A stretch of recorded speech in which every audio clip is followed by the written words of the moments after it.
자, 오늘 우리에게 주신 말씀 한번 보겠습니다. 예수님께서 계속 지금 예루살렘을 향해서 가신다. 17장 11절에 이렇게 말씀을 하고 있는데, 이 사마리아와 갈릴리 사이로 지나가시다 이렇게 말씀을 합니다. 갈릴리는 우리가 잘 아시듯이 유대인들이 살고 있는 지역이고, 이 사마리아 사람과 갈릴리 사람 별로 친하지 않습니다. 서로 상종을 연락합니다. 근데 그 경계 지역을 지금 지나가고 있는 것 같아요. 그래서 그 새한글 성경에 보시면 한번 보십시오. 17장 11절 보시면 예수님이 예루살렘으로 가시는 길에 일어난 일이다. 그러면서 사마리아와 갈릴레아의 경계 지역, 경계선상을 지나가고 경계 마을 이름을 몰라요. 우리가 마을 이름을 모르겠는데 어느 한 경계 지역의 마을을 지금 지나가고 있는 그런 중이다. 이렇게 말씀을 하고 있습니다. 그래서 12절에 보시면 한 마을에 들어가셨는데 거기에 나병 환자가 10명이 있었다. 이 사람들이 예수님을 만나는 장면이라고 하는 거죠. 그리고 이제 16절에 보시면 그 중에 한 사람이 누구였냐면 바로 사마리아 사람입니다. 원래 유대인과 사마리아 사람은 별로 친하지 않아요. 그런데 지금 함께 살고 있잖아요. 나병 환자들이 어느 마을에 이렇게 불을 이루어가지고 왜 그러느냐? 나병이라는 것이 이제를 부르는 거예요. 나병이라는 것에는 이렇게 서로 이제 서로 상종하지 않는 그런 감정들이 있는데 그게 필요가 없는 거죠. 이 자체가 굉장히 중요한 질병이었으니까. 그런데 이제 12절에 보니까 뭐라고 하냐면 멀리 서서 있다. 멀리 서서 소리를 높이면서 뭐라고 불쌍히 여겨달라 이렇게 얘기를 합니다. 우리 성경에는 지금 이제 나병이라고 번역이 되어 있는데 아마 여러분들이 새한글 성경에는 심한 피부병이다 이렇게 되어 있을 거예요. 왜냐하면 이게 지금 우리가 생각하는 그 나병 있잖아요. 그거가 다를 수 있어요. 그러니까 우리가 지금 나오는 나병이라는 용어는 1세기에는 없었던 용어입니다. 그러니까 이게 피부병 중에 좀 심한 피부병, 나병이 그에 속할 수도 있어요. 그러면 나병이 걸리면은 어떻게 해야 되느냐? 레위기 13장 45절 46절 보면 세 가지를 얘기를 하는데, 첫째는 뭐냐면 이 사람들이 이렇게 접근을 하면은 소리를 질러야 됩니다. 접근을 못하게. 그러니까 부정하다. 자기 자신이 부정하다는 거죠. 자기 자신이 부정하다고 소리를 질러야 되는 건데 그 비참한 거죠. 그렇지 않습니까? 사람이 자기를 놓고 나 부정해 이렇게 소리를 지르는 거거든요. 비참한, 그 소리 자체가 굉장히 비참한 겁니다. 두 번째는 진영 밖으로 나가서 혼자 살아야 됩니다. 즉 가족에게서 떠나야 되고 공동체에서 떠나야 됩니다. 그러니까 마을에서 살아갈 수가 없어요. 한 마을 같은 그 그룹의 사람들과 살아갈 수가 없습니다. 이게 두 번째고, 세 번째는 뭐냐면 성전 예배에도 참여할 수가 없습니다. 그러니까 일생을 예배를 못해요. 예배하고 나가지도 못하는 그런 삶을 살아야 되는 게 안 낫는다는 거예요. 안 낫는다면 나오면 괜찮지만, 근데 이제 그걸 결정하는 사람들이 누구냐면 14절에 보니까 누가 나오냐면 제사장이 나와요. 그러니까 제사장이 이걸 결정해 주는 겁니다. 자, 근데 여러분 잘 보시면은 여기 나와 있는 10사람이 가다가 깨끗해져요. 그러니까 14절에 보니까 그들이 가다가 깨끗해졌다. 이게 참 중요한 게 뭐냐면 낫고 간 게 아니에요. 낫고 간 게 아니라 그냥 예수님 말씀을 순종하고 가니까 어떻게 돼서 이게 나은 거예요. 그러니까 이 10사람 모두가 다 그렇다는 얘기잖아요. 그러니까 다 그냥 믿었어요. 이거 보고 예수님 말씀을 믿고 갔어요. 가니까 나온 거예요. 이런 상황이 지금 발생을 했다. 자, 이렇게 얘기를 합니다. 지금은 이 나병을 아마 우리가 거의 잘 보기가 어려워요. 원래 그 나병이라는 말이 그 나자가 문둥병을 의미하는 나자예요. 나병 그 말은 옛날 말로 문둥병이에요. 그래서 우리가 나병 환자를 옛날 말로는 다 문둥이라고 이렇게 불렀어요. 그 어원이 뭔지는 모르겠어요. 어원이 여러 가지 나오지만은 이제 그 어떤 거는 한자용어라고 보기도 하고 한글로 보기도 하고 이러니까 영어로는 이게 뭐라고 하면 한센병이라고 불러요. 여러분 지금 이제 그 속도 같은 데 가가지고 문둥병이라고 그러면 안 됩니다. 큰일 납니다. 한센병이라고 그러죠. 거기 옛날 말로 그렇게 불러버리면 사람들이 혐오감을 이렇게 갖습니다. 그러니까 그렇게 보면 안 되죠. 왜 한센병이냐? 여기 이제 그 노르웨이의 의학자인 한센이라는 분이 이 나병의 그 원인이 뭔가 하는 그 균을 발견했어요. 나균이라는 걸 발견을 합니다. 이게 1873년도에 발견을 하니까, 그래서 이제 그 이름을 따가지고 한센병 이렇게 부르는 거죠. 같은 이름이죠. 한센병 또는 나병 또는 문둥병. 우리 이제 전라북도에도 그런 지역들이 있지 않습니까? 제가 어릴 때는 이 동네에 문둥이라는 말이 있었어요, 실제로.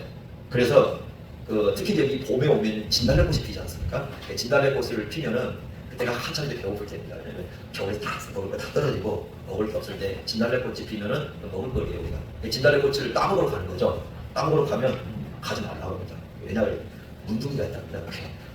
문둥이가 있으니까 가지 말라.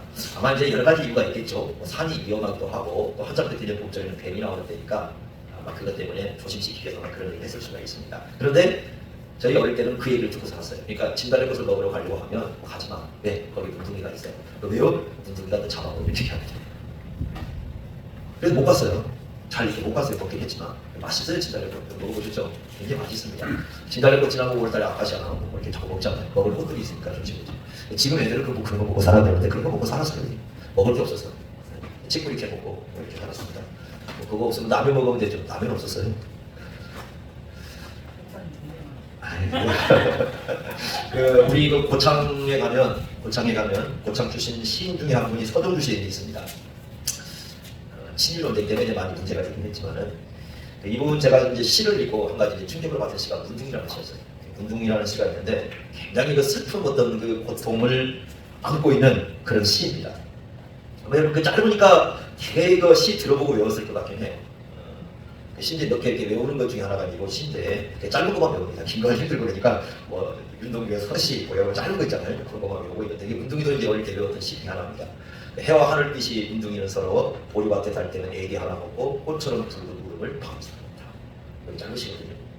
이제 1936년에 나온 시입니다. 1936년대에 시인구락이라는 이 책에 나오는 시인데 그 시가 나병 환자의 처절한 운명과 고뇌를 담은 시예요. 그러니까 옛날에 그 문둥병은요 천형이라고 그랬어요. 천형. 하늘 천자에다가 하늘에서 내린 형벌이라는 거죠. 아무도 고칠 수 없는 천형이라고 생각을 합니다. 근데 그런 나병 환자들이 상당히 많이 있었습니다. 여러분 이게 해와 하늘빛을 얘기하는데 빛이 있는 세계는 낮의 세계잖아요. 이 낮의 세계인데 이 낮이라는 세계는 사람들의 세계를 표현하는 겁니다. 그곳에 갈수록 원래 해와 하늘빛을 우리가 이렇게 보면은 마음이 좋아야 되잖아요. 여러분 그렇지 않습니까? 그런데 그 해와 하늘빛을 바라보는 낮의 세계에 들어갈 수가 없어요. 지금. 굉장히 서럽습니다. 만약에 이런 그 낮에 사람들이 그 모인 세계 속에 이 사람이 들어오면 펄펄매질합니다. 동냥도 할 수가 없어요. 옛날 동냥 마치라고 해서 동냥 많이 다녔거든요. 쌀로 먹을 것으로 다니는 분들이 있었습니다. 그런데 이분들이 이제 올 때는 그래도 양심이 있습니다. 어떤 분들은 제가 이제 저희 집에도 이렇게 찾아온 사람 보면은 옛날에 그 장작 이렇게 뗐었잖아요. 한 2개씩 갖고 옵니다. 그래서 이렇게 나무 2개씩 갖고 와가지고 이거 줄 테니까 먹을 거 좀 달라고 이렇게 하거든요. 요즘 사람들은 그런 양심도 없어요. 막 그 시커먼 거 돈 안 준다고 아니면 신사임당 안 준다고 막 화를 내고 갑니다. 요즘 사람은 그런 것도 없어요. 뭐 갖고 오는 것도 없는데 예전에는 그런 게 있었어요. 그래서 주고받는 게 있었습니다. 그분들도. 그런데 그 동냥도 할 수 없어요. 낮의 시간이 너무 서럽습니다. 이 문둥이들에게는 태양이 뜨는 시간이 너무 서러워요. 보통 사람들에게는 태양이 뜨면 일하고 사람 만나고 뭐 이런 시간들이잖아요. 근데 문둥이에게는 그걸 가질 수가 없는 시간들인 거죠. 보리밭에 달 뜨면 그럼 달이 뜬다는 건 밤의 시간이잖아요. 보리밭에 왜 갑니까? 밤에. 원래 밤에는 어디로 가야 됩니까? 집으로 들어가야죠. 방으로 들어가야죠. 근데 집으로 방으로 사람들이 들어갈 수 없는 세계 속에 사는 거죠. 그러니까 보리밭으로 가는 겁니다. 낮에는 동양에서 먹을 게 없으니까 아마 밤에 어디 가서 먹을 걸 구해와가지고 몰래 뭘 썰이랬든가 뭘 해가지고 와서 그 밤에 보리밭에서 몰래 혼자 먹는 겁니다. 앉아서. 그러면서 뭐 하느냐? 애기 하나 먹는 걸 생각을 합니다. 애기 하나 먹고 진짜 먹었다는 얘기 아니에요. 진짜 먹었다는 게 아니라 상상을 하는 거예요. 왜 어떤 상상이냐? 옛날에 그런 얘기가 있었던 거죠. 만약에 보리밭에 숨어가지고 나병 환자들이 보리밭에 숨어가지고 아이들이 오면 그 아이를 납치해서 그 아이의 간을 빼먹으면 나병이 낫는다는 거예요. 그 전설이. 그래서 그걸 생각하는 겁니다. 앉아서 애기 하나 먹고 싶은 생각을 먹고 싶다라는 거예요. 상상을 하는 거예요. 근데 여러분 상상이지만 잔인하잖아. 아이를 살해한다. 근데 그게 막 내면에서 일어나고 있는 거지. 자기 내면에서. 그만큼 지금 자기가 너무 비참하거든요. 보리밭에 가면은 낭만이 있는 게 아니라 나병 환자에게는 이 잔인한 살해 욕구가 이 달이 떴을 때에 달 보면서 우리는 뭐합니까? 연인도 생각하고 달 보면서 아름답다 생각하지만 나병 환자에게는 그런 시간이 아닌 거예요. 이 시간 자체가 어떤 내면에서 아이를 죽여서라도 내가 좀 살고 싶은 그 어떤 생명이라는 그 애착이 일어나는 시간이 바로 그 시간이 오는 겁니다. 그래서 어떻게 되냐? 먹지를 못하잖아요. 그런다고 아무리 나병이지만 지금 같은 경우는 할 수도 있겠지만 그래서 이 나병 환자라 했지만 그럴 수 있는 양심이 아닌 거죠. 그래서 어떻게 하느냐? 꽃처럼 붉은 울음을 밤새 투고 가는 겁니다. 그 보리밭에서. 꽃처럼 붉은 울음이라는 건 이 목에서 피가 나오는 그 울음이거든요. 그래서 이 봄이 오면서 이렇게 두기 우는 겁니다. 하나는 소쩍새가 울죠. 소쩍새가 원래 울면 목에서 피가 난다고 하거든요. 자기 목에서 나는 피를 뽑고 다시 뽑고 다시 울고 뽑고 그게 소쩍새라고 합니다. 어떤 분이 시를 썼는데 소쩍새라고 썼는데 옛날 천설에 그 소시 이제 이렇게 뭡니까 텅 벼가지고 소쩍소쩍 울다. 여러분 소쩍새가 소쩍소쩍 울면 소시 쩍다는 소리이기 때문에 퉁명이 됩니다. 그때 이제 이게 솥이 텅텅 폈다고 울 때는 소통소통 이렇게 불러요. 그래서 소통새라고 합니다. 저희 할머니가 더 정확해요. 시인들보다. 저희 할머니가 생명이라는 게 참 피를 토하듯 그런 꽃처럼 붉은 울. 그러니까 한 사회에서 소외돼가지고 그 고독하게 살아가야 돼요. 빛의 세계로 나가지 못하고 어둠 속에서 살아가는. 그래서 일생을 저주받은 운명처럼 살아가는 사람들이 나병하잖아요. 그 우리나라에 그런 사람 얼마나 많습니까?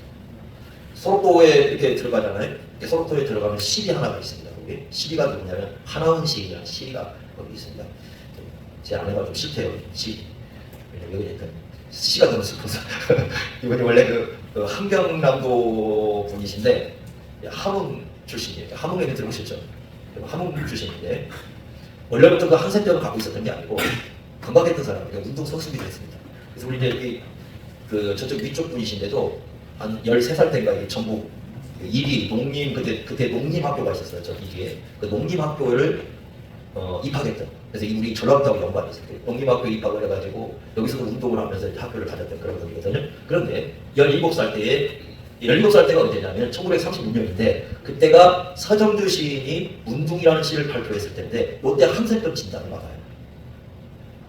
이게 굉장한 차별을 받죠. 한센병이 걸리는 순간 완전 사람들 세계에서부터 어떻게 합니까? 차별의 대상이고 그래서 극심한 고통을 겪어야 하는 세월을 이렇게 살아가야 됩니다. 그래서 이분 시를 보면 슬퍼요. 나는 문둥이가 아니오시다.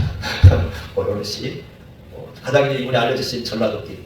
전라도길을 내려가는데 발가락이 이렇게 부러진 거죠. 안 아파요. 부러진 자기 몸을 갖고 땅속에 묻으면서 이게 몇 개 남았지 이렇게 세는 겁니다. 비참합니다. 이게 그 시 자체가. 이제 우리에게는 알려주시는 이제 보리피리 아니면 파랑새 뭐 이런 시거든요.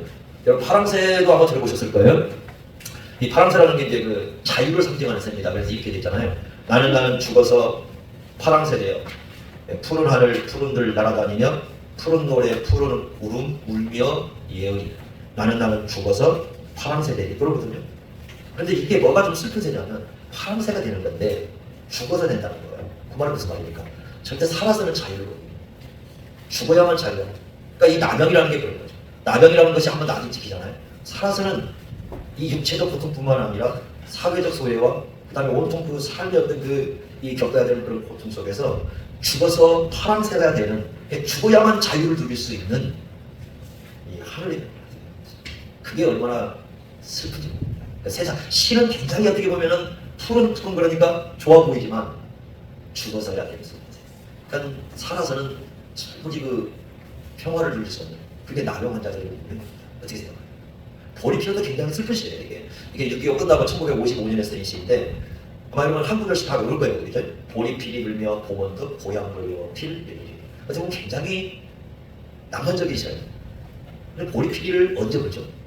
보통 언제 불어봤습니까? 어릴 때 어른들은 안 불죠. 보리피리. 어른들은요 보리피리 안 불어요.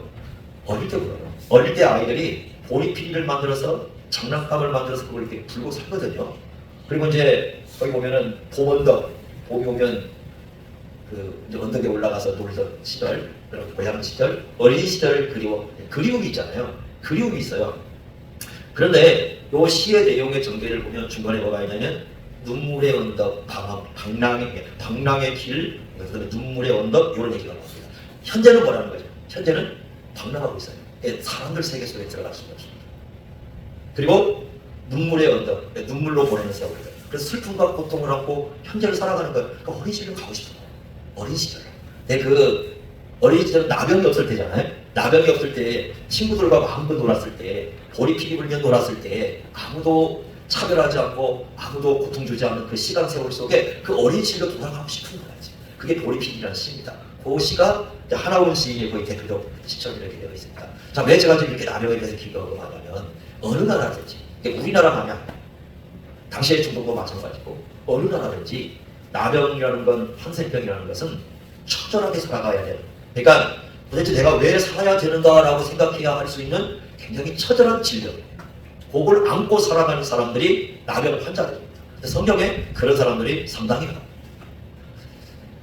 여러분 그런 사람들이 많잖아요. 그죠? 근데 이런 사람을 예수님께서 찾아가신 거예요. 그리고 이런 사람들에게 예수님께서 그 신적인 그 능력과 은혜를 베풀어 주신 거죠. 그죠? 얼마나 놀랍고 얼마나 기쁘겠습니까? 그러니까 병도 똑같은 병도 차이가 있는 거예요. 예를 들자면 우리가 손이 하나 폈어요. 살짝 폈어요. 이제 사람의 센스 있는 사람은요, 손이 피면 빨리 가서 데일리에서 사가셔서 받아야 되잖아요. 센스 없는 사람은 아이고 이런 거 있거든요. 어쩌 빨리 가서 데일리에서 사오지. 근데 데일리에 하나 이렇게 받아서 이렇게 이런 사람들은 고맙긴 하죠. 그리고 고맙죠 그래도. 안 고맙습니까? 고마울 거 아닙니까? 손이 폈는데 데일리에 한다고 풀빵을 사오니 얼마나 고마워요. 안 그래? 고맙죠. 그거 하나도 고마워요. 근데 만약에 나병이라는 일생을 갖다가 이런 그 처절한 고통 속에 살아야 되는 사람이 있는데 누군가가 그 병을 치료해 준다고 생각을 한번 해보세요. 네? 이게 손가락 다치니까 그거 좀 데일베드 받아줘도 고마운데 그 일생 동안에 이 해결할 수 없는 완전한 고립된 그 삶 속에서 처절하게 살아가야 되는 누군가가 먹을 것도 제대로 주지 않는 이런 세계 속에 살아갔을 때에 그 사람을 찾아와주고 고쳐준다고 생각해보세요. 그럼 그 사람 심정이 어떻겠습니까? 네? 이건 뭐 예를 들면 그냥 좀 이렇게 차원이 좀 다른 거죠. 제가 이스라엘 갔을 때 나사렛 예수님 그 자라나셨던 나사렛 동네를 갔었거든요. 그러니까 나사렛 동네를 가는데 거기 이렇게 갔더니 어떤 사람이 하나가 있었냐면 이게 우리가 가니까 외국 사람들하고 이렇게 동냥을 하는 거죠. 다리를 봤더니 다리가 한쪽이 이쪽이 이제 이렇게 뼈가 다 진짜 나와 있어요. 나와 있는데 마치 그 뼈가 어떻게 생겼냐면은 그 왜 고기를 잡으면 그 말라비처럼 뼈 이렇게 내다 팔듯이 몸에 붙어있는 뼈가 그렇게 생겼어요. 다 파헤쳐져가지고 이렇게 그걸 놓고 일하고 있습니다. 그걸 놓고 있으면서 동냥을 합니다. 이 사람도 고쳐줬다고 생각해보세요. 어떻겠습니까? 근데 이 사람은 적어도 사람들 세계 속에 들어와 동냥이라고 할 수 있는 거 아니겠어요? 나병은 그것도 안 해요. 못해요. 할 수가 없는 거예요. 그게 이 사람들의 세계예요.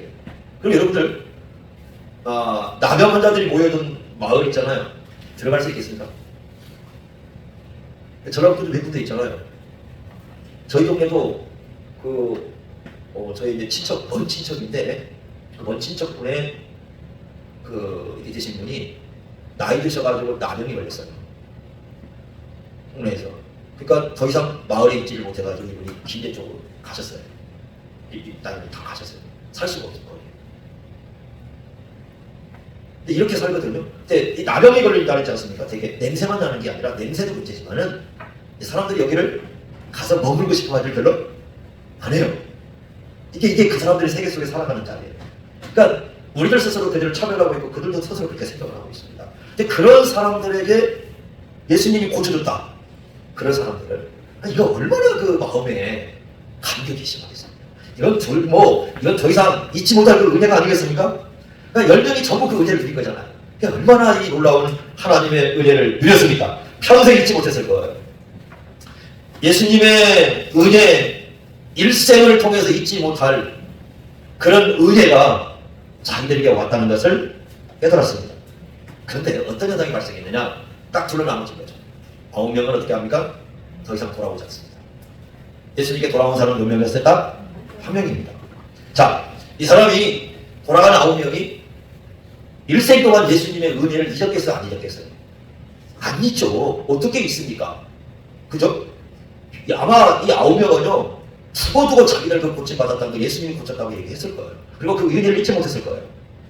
가족도 만났습니다. 사람들 세계로 들어갔습니다. 그리고 이럴 수도 있어요. 옛날에 성전 예배를 참여를 했다가 이 나병이 걸려가지고 그 예배를 참석 못할 수도 있죠. 그럼 늘 그 예배를 사모했겠죠. 아니면 어릴 때부터 그랬다면은 한 번도 성전 예배를 참여를 못했을 거예요. 그런 사람이 성전에 들어가서 예배를 참여했을 때 얼마나 그 마음속에 감격이 있겠습니까? 이 사람들이 그랬을 거예요. 그런데 예수님을 찾아온 사람은 딱 몇 명이라고요? 1명. 그리고 1명이 어떻게 합니까?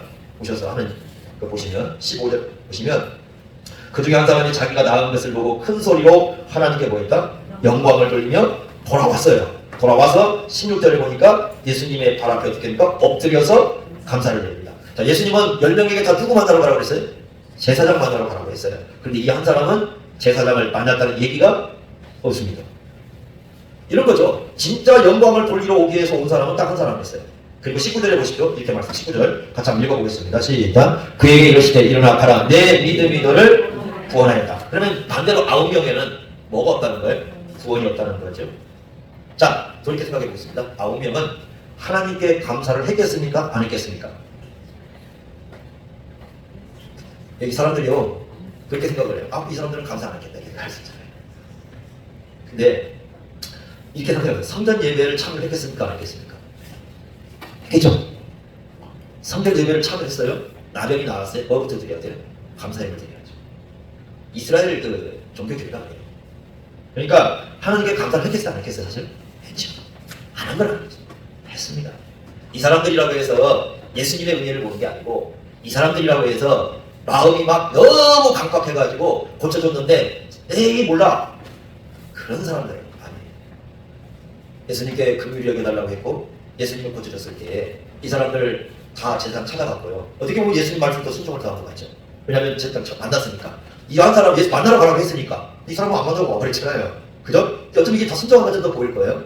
그리고 이 사람들은 집에도 갔을 것이고 또 예수님의 은혜를 일생 기억했을 것이고 성전 예배를 참여해서 분명히 하나님께 감사드리고 영광을 돌렸을 거예요. 중요한 건 지금 누구에게 오지 않았다는 겁니까? 예수에게 오지 않은 거예요. 예수님에게 오지 않은 거예요. 이게 문제인 거예요. 그래서 이 사람을 보면은 예수님께 와서 무릎 꿇고 영광 돌리고 감사를 드렸는데 그걸 안 한 거예요. 그러니까 이 9명이 하나님께 예배도 드리고 감사도 하고 영광도 돌렸을 거예요. 나름대로 다 했을 겁니다. 예수를 찾아오지 않습니다. 그러니까 이 직접적인 지금 은혜를 누가 주신 거예요? 누구로 말미암아 온 겁니까? 지금 이 사람 고침받은 게 누구로 말미암아 온 거예요? 예수로 말미암아. 그렇죠? 아니 그 전에 이 사람들이 하나님께 자꾸 낫게 해달라고 기도 안 했겠어요? 했죠. 아니 나병 걸린 사람들이 다 이게 유대인들이잖아요. 그럼 이 사람들 하나님을 다 섬기했던 아는 사람들이잖아요. 그러면 이 사람들이 하나님께 간절히 기도 안 했겠냐는 거예요. 예전에 하나님께 기도도 했고요. 하나님께 고쳐달라고도 했고 하나님께 자비를 베풀라고 얼마나 기도했겠습니까? 그러잖아요. 그런데 그걸 지금 누구로 말미암아 왔어요? 예수로 말미암아 왔어요. 그러면 결국 또 하나님께 그런데 이게 지금 하나님으로부터 자기를 고쳐준다고 생각할 거 아니겠습니까? 그러면 지금 누구 앞에 와야 되는 거예요? 예수님께 와야죠. 뭘 가르쳐준 거예요? 예수님 여기서 뭘 가르쳐준 거예요? 신적인 은혜와 능력을 베풀었다는 건 예수님 자신이 누구시라는 거예요? 하나님이시라는 거예요. 그러면 그 하나님 앞에 모으셔서 뭐 해야 돼요? 무릎 꿇어야 되잖아요. 아는 겁니다. 그 얘기는 무슨 얘기예요? 예수님의 신성을 인정을 하는 거예요. 이게 심각한 문제가 있습니다. 그러니까 오늘날 이럴 수 있어요. 오늘날 하나님께 영광 돌릴 수 있어요. 하나님께 감사할 수 있어요. 하나님께 예배할 수 있습니다. 예수를 예배하지 않으면 모든 게 가짜입니다.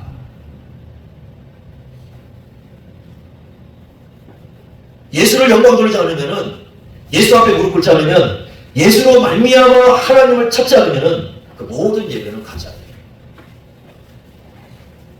교회가 왜 예수교가 돼야 되는지 이걸 우리에게 알려줍니다. 그러니까 기독교라는 말 자체가 이 기독이라는 말이 그리스도잖아요. 예수 그리스도를 예수님을 그리스도로 고백하지 않으면 예수님을 예배하지 않으면 예수님을 찾지 않으면 예수님이 중심되지 않으면 그 모든 건 다 가짜예요.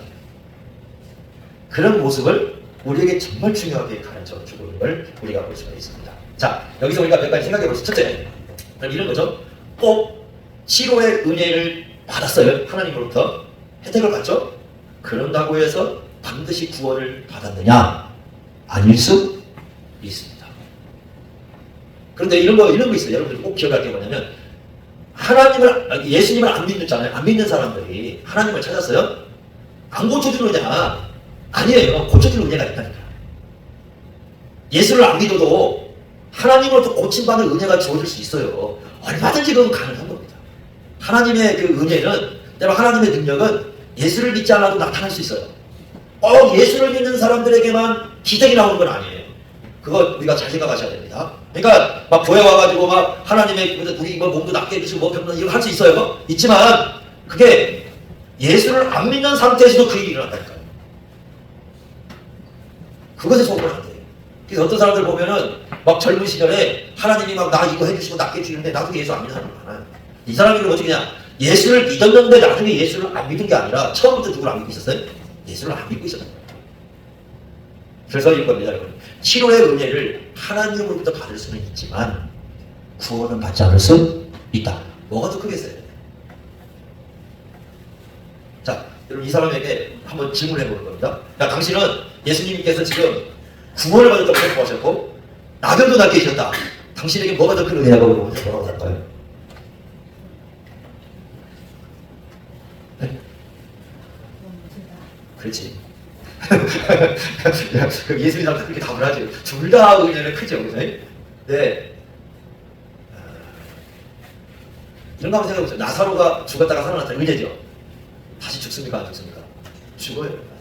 그러니까 죽어서 살아나는 건 은혜가 맞지만 나사로에게 진정한 은혜라고 한다면 영원한 영생을 얻은 것입니다. 이 사람도 마찬가지입니다. 두 번째는요. 구원은 반드시 누구 앞에 무릎을 꿇어야 돼요? 예수를 해야 돼요. 재밌는 표현을 쓰잖아요. 거기 한번 보세요. 16절에 뭐라고 되어 있습니까? 발 아래에 뭐라고 되어 있어요? 엎드린 거죠. 예배행위거든요. 예배행위예요. 그러니까 예수님을 하나님으로 인정 안 하면 이렇게 안 되는 거예요. 그러니까 진정한 믿음의 시작은 예수 앞에 뭐 할 때부터 시작해? 무릎 꿇을 때부터 시작해. 이게 참 중요한 거예요. 예수 앞에 무릎 꿇을 때부터 진정한 예배가 시작해요. 그리고 그때부터가 진정한 신앙, 믿음입니다.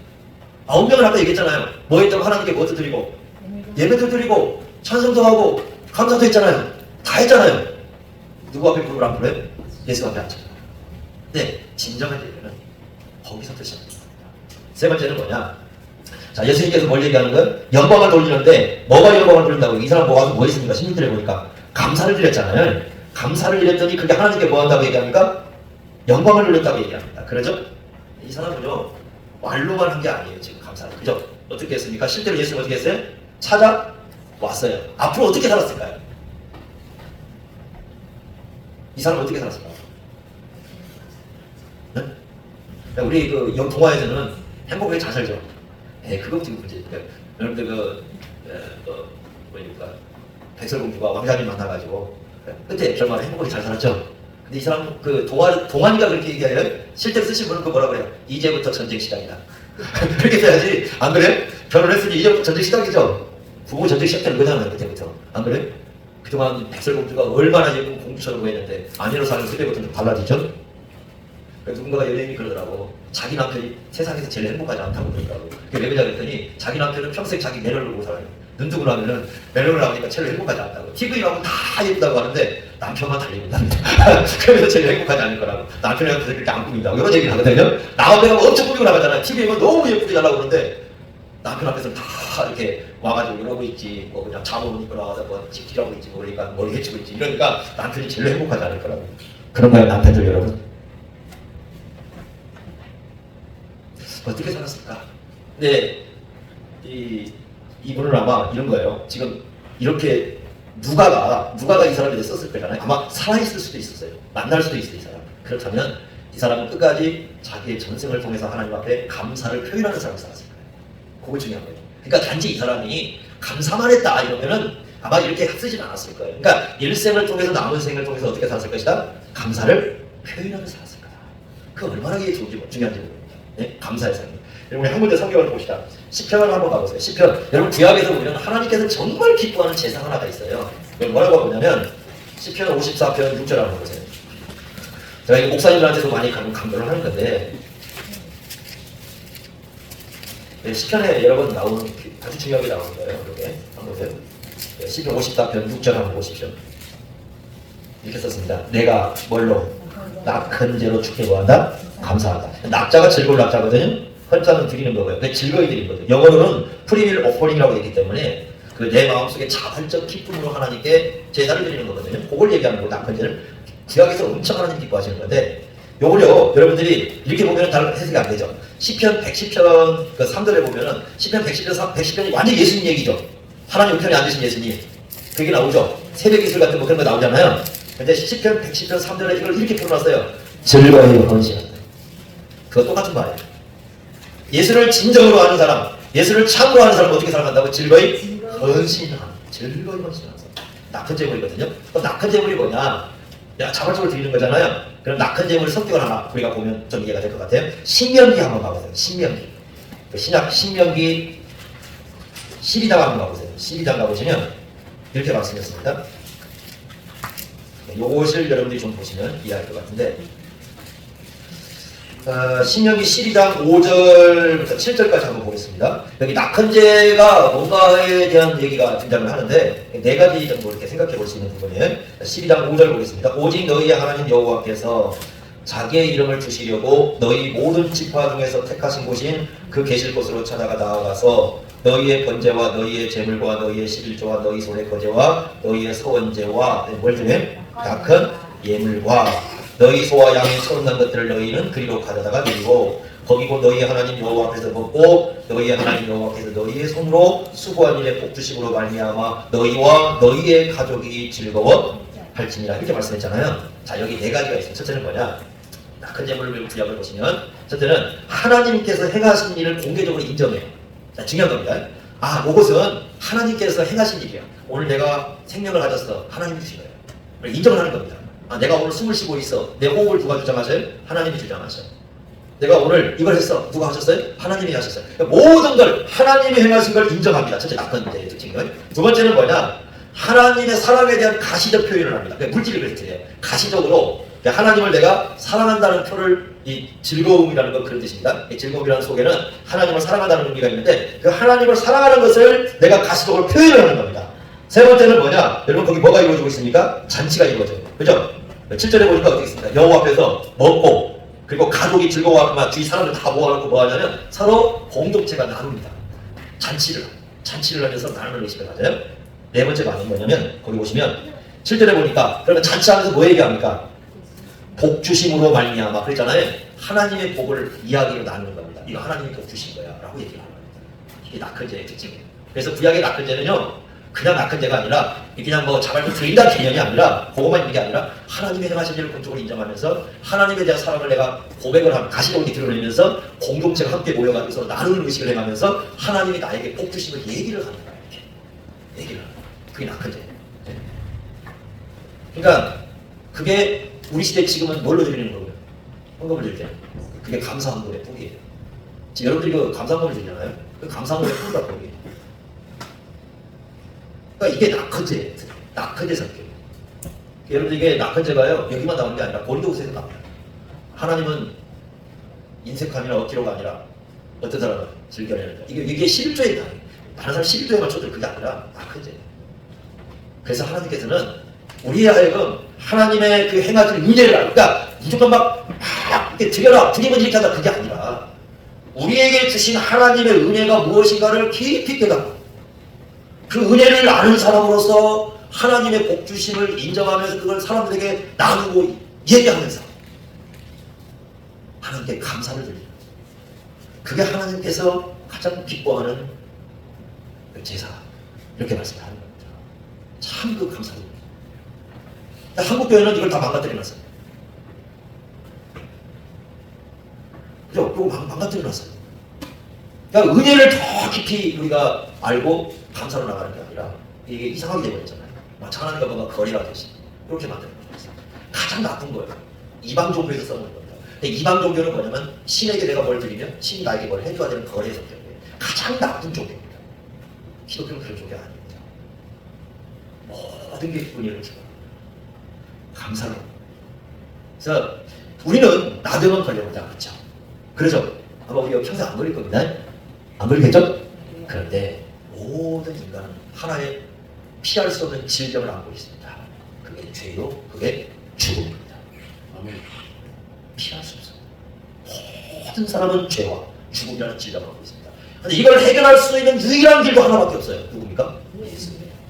그 예수를 우리가 믿게 됐다는 거 얼마나 이게 그러니 일생을 통해서 이 베풀어 주신 것 때문에 우리가 감사하게 살아야 돼요. 그러니까 그것 때문에 살아야 돼요. 그것 때문에. 그래서 내가 누군가를 만났을 때 뭘 하는 거, 누구에게 뭘 베푸는 거, 누구와 대화하는 모든 게 우리 속에 감사로서 돼요. 단지 물질이 아니라 삶 전체가 다 그런 감사의 표현이에요. 그게 기독교예요. 기독교는 그래서 근본적으로 은혜에서 출발합니다. 이걸 알아야 돼요. 이걸 모르면 기독교가 아닌 다른 종교를 갖고 살아. 그건 율법 종교로 가는 거예요. 우리가 그게 아니라 우리와 죄와 사망에서 우리의 나병보다 더 심각한 이 모든 걸 구원하신 예수 그리스도만 나의 구원자요, 나의 인생이요, 내 인생의 모든 불빛이라는 이 신앙 고백, 그렇게 하며 살아갈 때 그 인생이 예수님의 길이라는 걸 우리가 생각하면서 예수 안에 살아갈 수 있길 바랍니다. 기도하겠습니다. 하나님 아버지, 우리에게 귀한 은혜를 주심을 감사합니다. 참으로 우리를 절망에 빠뜨리는 죄와 죽음에서 우리를 구원하신 예수 그리스도 저희들이 기억합니다.